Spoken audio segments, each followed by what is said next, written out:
নমস্কাৰ, মই নেকিব। আপোনালোকে চাই আছে নেকিব ব্লগ। যদি আপোনালোক ইলেক্ট্ৰিকেল প্ৰডাক্ট হোলচেল দামত লগা হৈ আছে, আপোনালোকে ষ্টাৰ ইলেক্ট্ৰিকেলত আহিলে হ'ল। ইয়াতে আপোনালোকে গোটেইবিলাক ইলেক্ট্ৰিকেল প্ৰডাক্ট পাই যাব হোলচেল দামতে।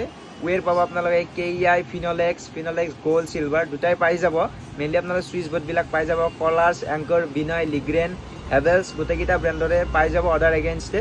আপোনালোকে আহিলে হ'ল। ইয়াৰে এড্ৰেছটো হৈছে আপোনাৰ দক্ষিণ গাঁও, কাহিলীপাৰা, নিয়াৰ বাই বুঢ়া মছজিদ। মই অলপ দেখুৱাই আছোঁ আপোনাৰ ৱেৰৰ কালেকশ্যন। এইফালে হৈ গ'ল আপোনাৰ KEI ৱেৰ, এইফালে আপোনাৰ ফিনলেক্সৰ গল্ড হয়, চিলভাৰো আছে মোৰ তাত ষ্টক এভেইলেবল। আৰু এইফালে আছে আপোনাৰ চিলিং ফেনবিলাক ডিজাইনেবল হয়, চিম্পলো আছে। তো এইফালে ৰখা আছে আপোনাৰ চুইচ বৰ্ডবিলাক ৰখাই আছে। এইফালে MCB ৰখাই আছে আপোনাৰ। এইফালে আপোনাৰ ষ্টেণ্ড ফেন আছে ৰখাই। এইবিলাক হৈ গ'ল আপোনাৰ কালাৰিং চুইচ বৰ্ড, ভিতৰ হয় আপোনাৰ 10 বছৰ গেৰাণ্টি থাকিব। এইফালে আপোনাৰ লাইটিংবিলাক ৰখাই আছে। তো আপোনালোকে আহিলে হ'ল ষ্টাৰ ইলেক্ট্ৰিকেলত। গোটেইবিলাক ইলেক্ট্ৰিকেল প্ৰডাক্ট পাই যাব হোলচেল দামতে। বাইদেউ পিনে আপোনাৰ টেবুল ফেন ৰখাই আছে, কম ৰেঞ্জৰ, মিডিয়াম ৰেঞ্জৰ, গোটেইকেইটা চাইজৰে আছে। তো এইখন হৈ গ'ল আপোনাৰ ষ্টাৰ ইলেক্ট্ৰিকেল দক্ষিণ গাঁও।